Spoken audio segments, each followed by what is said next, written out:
Bismillahirrahmanirrahim. Assalamualaikum warahmatullahi wabarakatuh. Waalaikumsalam warahmatullahi wabarakatuh. Alhamdulillahirabbil alamin. Wassalatu wassalamu ala sayyidil mursalin sayyidina Muhammadin wa ala alihi wa sahbihi ajma'in.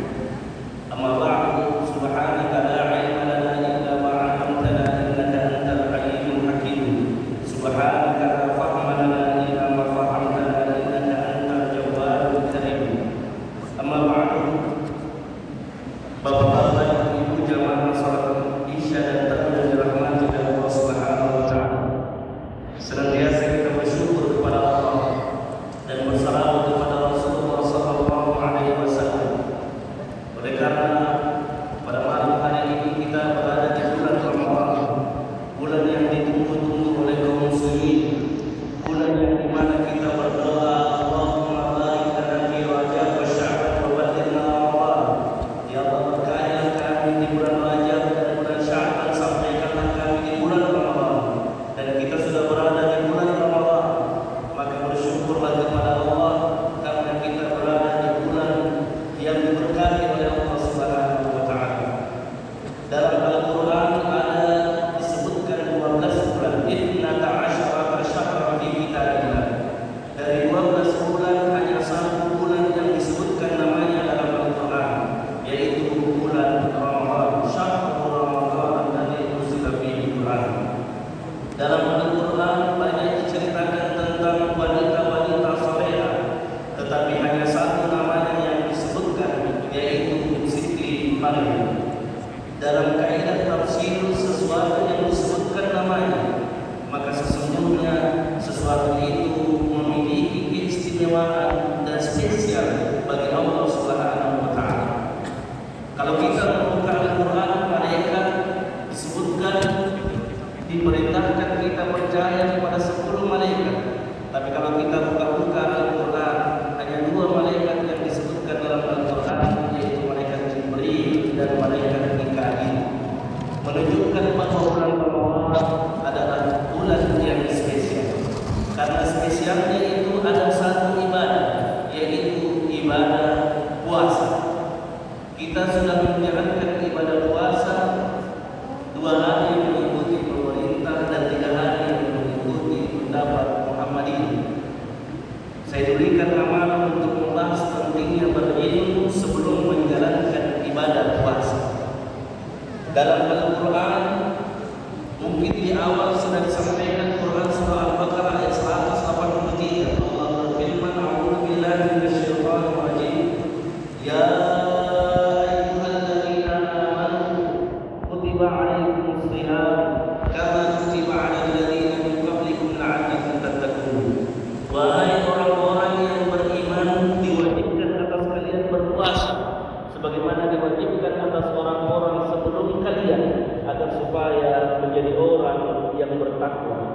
Untuk mendapatkan puasa yang makbul, puasa yang diterima oleh Allah, maka seharusnya kita memiliki ilmu tentang bagaimana berpuasa. Imam Bukhari dalam kitab Sahih Bukhari menyebutkan al-ilmu qabla al-qawli wal 'amal. Ilmu itu sebelum berkata dan sebelum melakukan amalan. Kalau seseorang beramal tanpa ilmu, maka akan kacau ibadah yang dikerjakan karena dia tidak tahu ilmunya. Puasa itu ialah al-insaf, menahan diri. Tapi al-insaf dari mana? Menahan diri dari apa? Kalau kita hanya belajar fikih, hanya menahan diri tidak makan dan tidak minum saja, betapa banyak makhluk yang lain menahan diri tidak makan dan tidak minum, juga tidak melakukan hubungan. Tetapi sesungguhnya puasa itu ialah mencegah daripada atau menahan diri dari syahwatul batni, syahwat perut. Yang kedua syahwatul farj, menahan diri dari syahwatul farj.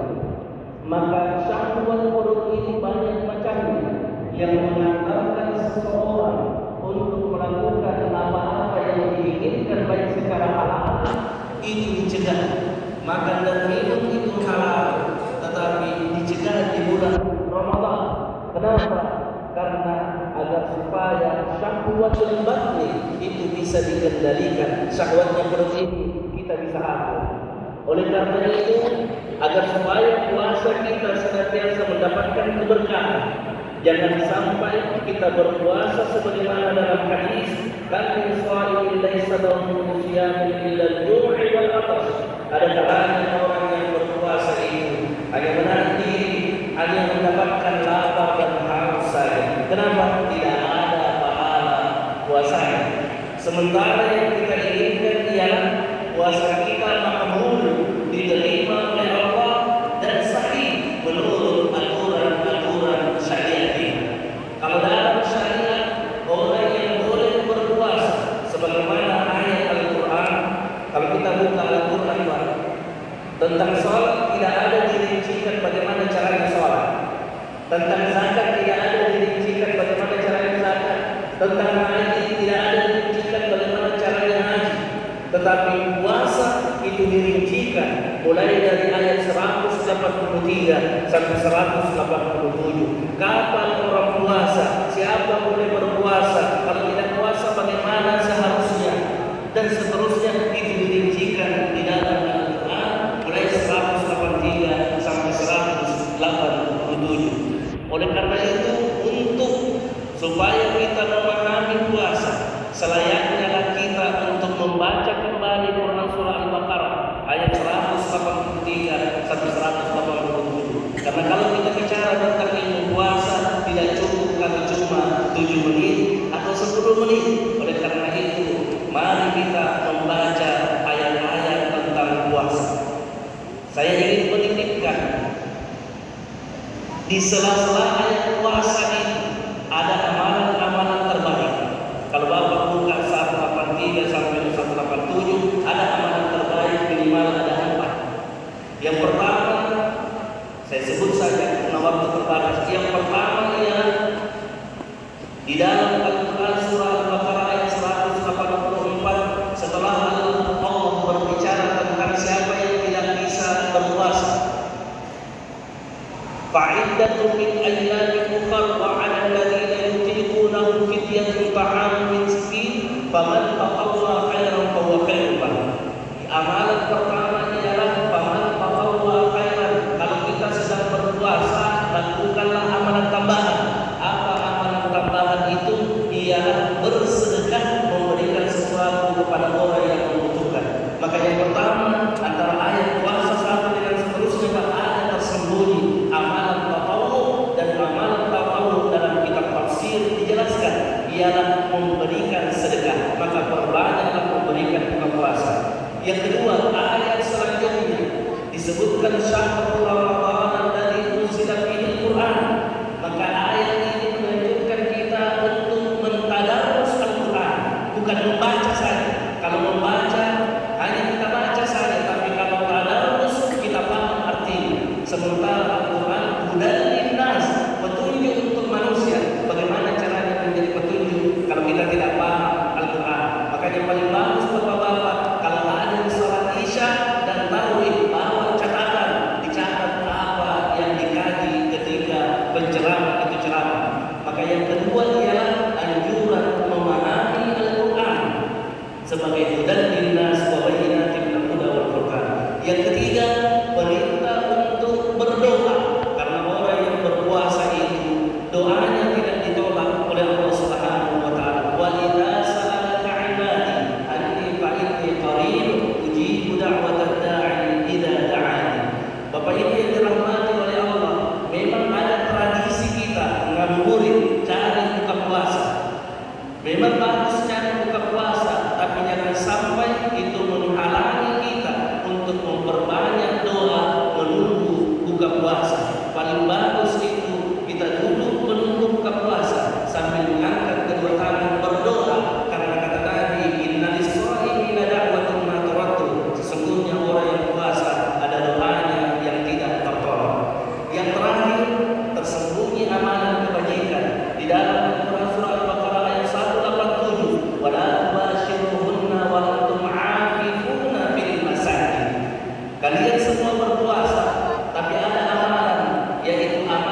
iktikaf di rumah Allah